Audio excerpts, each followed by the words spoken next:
Poetry Out Loud rules is there's a calibration round. It's really just one person. It's a recitation by someone who is not a contestant, who will be judged nonetheless, in order to just get the judging, get the wheels greased, as it were. So Mr. Judd has volunteered to take that spot, and he will then be reciting Love by George Herbert.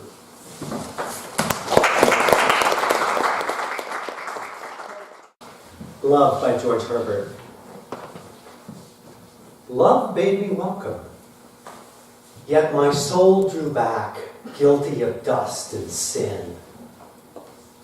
But quick-eyed love, observing me grow slack from my first entrance in, drew near, sweetly questioning if I lacked anything. A guest, I answered, worthy to be here. Love said, you shall be he. I, the unkind, ungrateful, ah, my dear, I cannot look on thee.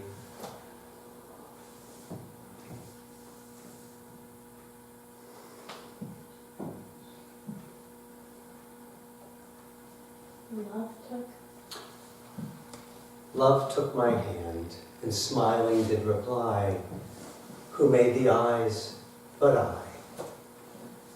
Truth, Lord, but I have marred them. Let my shame go where it doth deserve. And know you not, says love, who bore the blame? My dear, then I will serve. You must sit down, says love, and taste my meat. So I did sit and eat.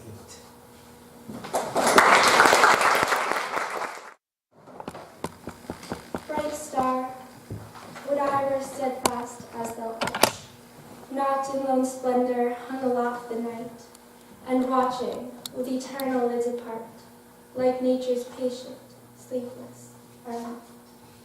The moving waters at their priest-like task of pure ablution round earth's human shores, and gazing at the new soft fallen mask of snow upon the mountains and the moors.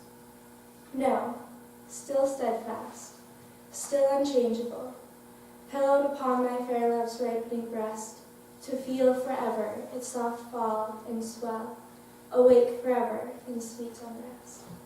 Still to hear her tender, taken breath, and so live ever, or else swoon to death.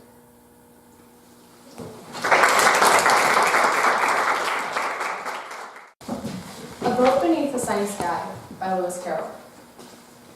A boat beneath a sunny sky, lingering onward dreamily in an evening of July. Children three that nestle near, eager eye and willing ear, pleased a simple tale to hear. Long has paled that sunny sky, echoes fade and memories die. Autumn frosts have slain July. Still she haunts me, phantom-wise, Alice moving under skies, never seen by waking eyes. Children yet the tale to hear, eager eye and willing ear, lovingly shall nestle near. In a wonderland they lie, dreaming as the days go by, dreaming as the summers die. Life, ever drifting down the stream, lingering in the golden gleam. Life, what is it but a dream?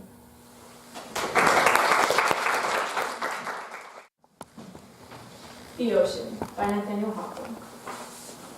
The ocean has its silent caves, deep, quiet, and alone. Though there be fury on the waves, beneath them there is none. The awful spirits of the deep hold their communion there, and there are those for whom we weep, the young, the bright, the fair. Calmly the wearied seamen rest beneath their dark blue waves. The ocean solitudes are blessed, for there is purity. The earth has guilt, the earth has care, unquiet are its graves, but peaceful sleep is ever there beneath the dark blue waves.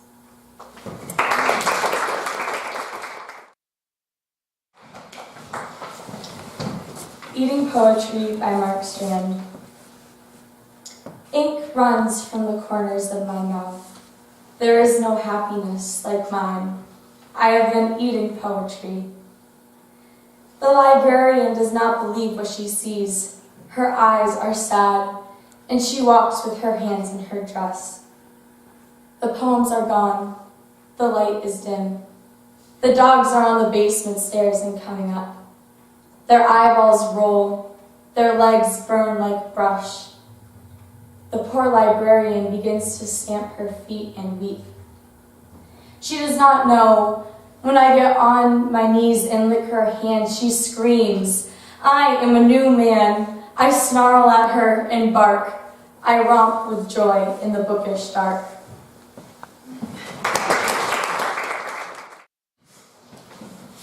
I wandered lonely as a cloud by William George West. I wandered lonely as a cloud that floats on high over vales and hills, when all at once I saw a crowd, a host of golden daffodils.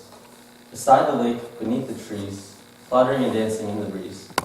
Continuous as the stars that shine and twinkle on the Milky Way, they stretched in never-ending line along the margin of a bay. 10,000 saw I at a glance, tossing their heads in sprightly dance.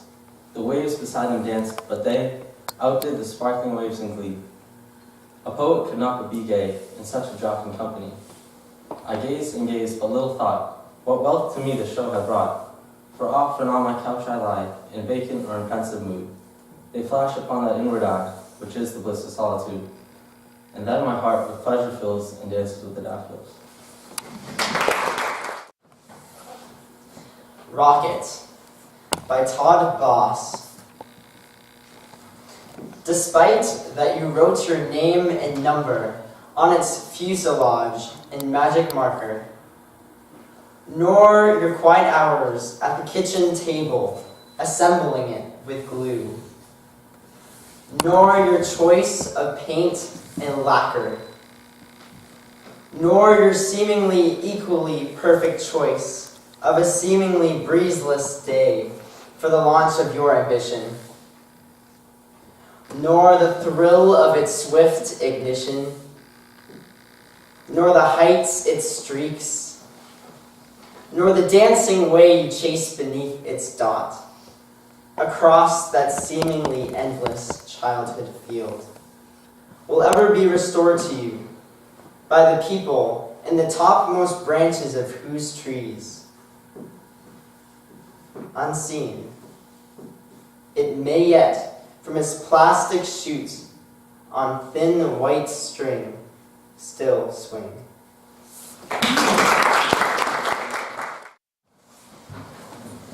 A Noiseless Patient Spider by Walt Whitman.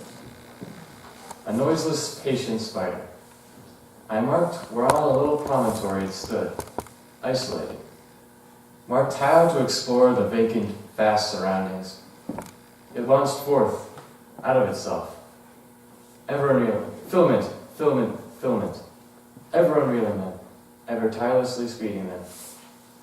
And you, O my soul, where you stand, surrounded, detached, in measureless oceans of space, ceaselessly musing, venturing, throwing, seeking the spheres to connect them, till the bridge you will need be formed, till the ductile anchor hold, till the gossamer thread you fling catch, somewhere, O my soul.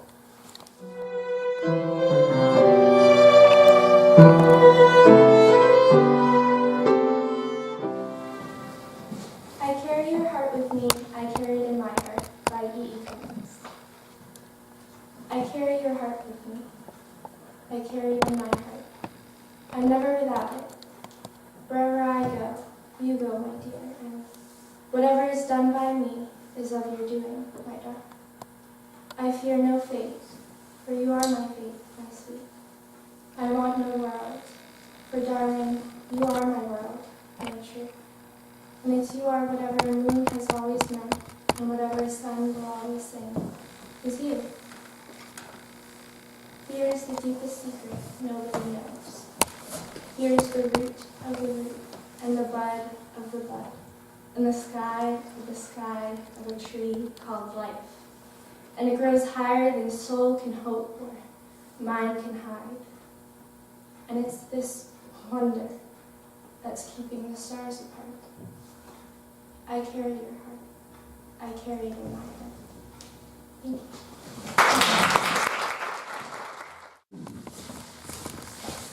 The Heavenly City by Stevie Smith. I sigh for the heavenly country where the heavenly people pass, and the sea is as quiet as a mirror of beautiful, beautiful glass. I walk in the heavenly parkland with lilies and poppies bright. I am dressed in a heavenly coat of polished white. When I walk in the heavenly parkland, my feet on the pasture are bare. Tall waves the grass, but no harmful creature is there.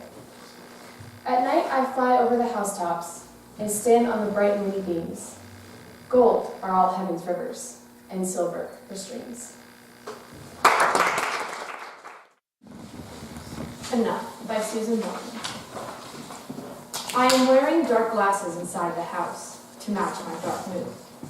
I have left all of the sugar out of the pie. My rage is a kind of domestic rage. I learned it from my mother, who learned it from her mother before her, and so on. Surely the Greeks had a word for this. Now, surely the Germans do.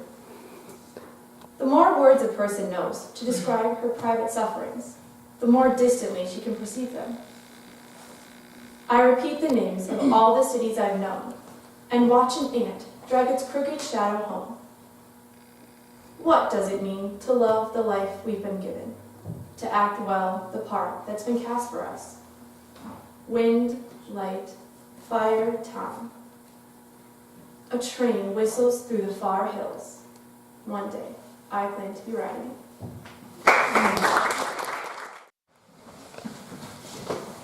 Delia 33, When Men Shall Find Thy Flower, Thy Glory Past, by Samuel Daniel. When men shall find thy flower, thy glory pass, and thou with careful brow, sitting alone, received hast this message from thy glass, that tells thee truth, and says that all is gone. Fresh shalt thou see in me the wounds thou madest, though spent thy flame, in me the heat remaining. I that loved thee thus before thou fadest, my faith shall wax when thou art in thy waning. The world shall see this miracle in me, that fire can burn when all the matter's spent. Then what my faith hath been, thyself shall see. Thou wast unkind, thou mayest repent. Thou mayest repent, thou that hast scorned my tears, when winter snows upon thy golden hairs. So, Flying Lesson by Dolores Haven. Focus on the shapes. Cirrus a curl, stratus a layer, cumulus a heap. Cumulus a small cloud, cumulus, a fine day to fly. Incus the anvil, stay grounded. Nimbus, rain, be careful. Don't take off your nimbus stratus, a shapeless layer of rain, hail, ice, and snow. Ice weighs on the blades of your propeller, weighs on the entering edges of your wings. Read a cloud, decode it. A dense, chilly mass can shift, flood with light. The sky opens in a breath, shuts in a heartbeat.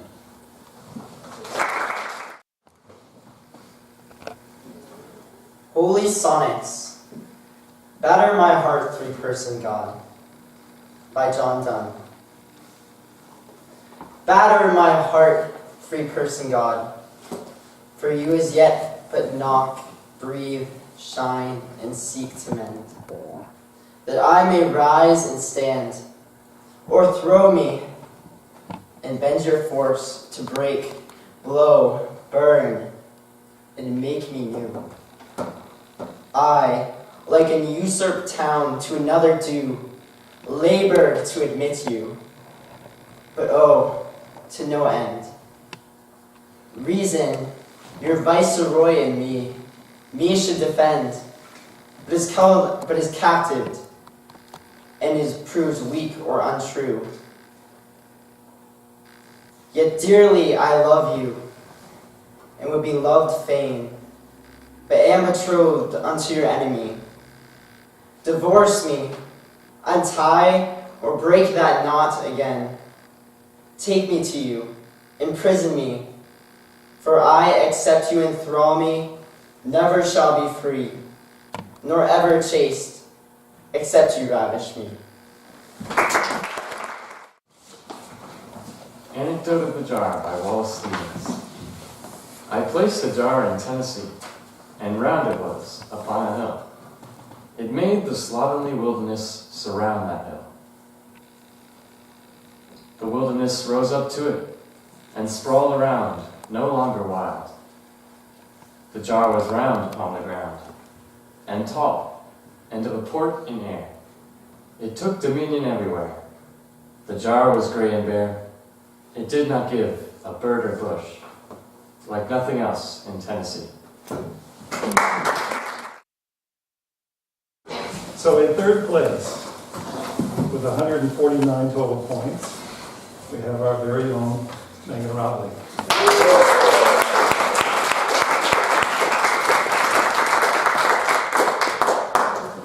In second place, with a total of 161 points, our very own Elizabeth Peterson.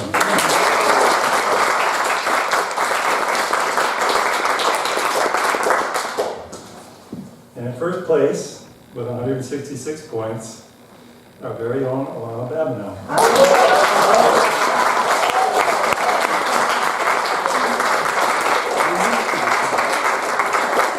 Congratulations, Alana. I hope you're planning to go on to the regionals.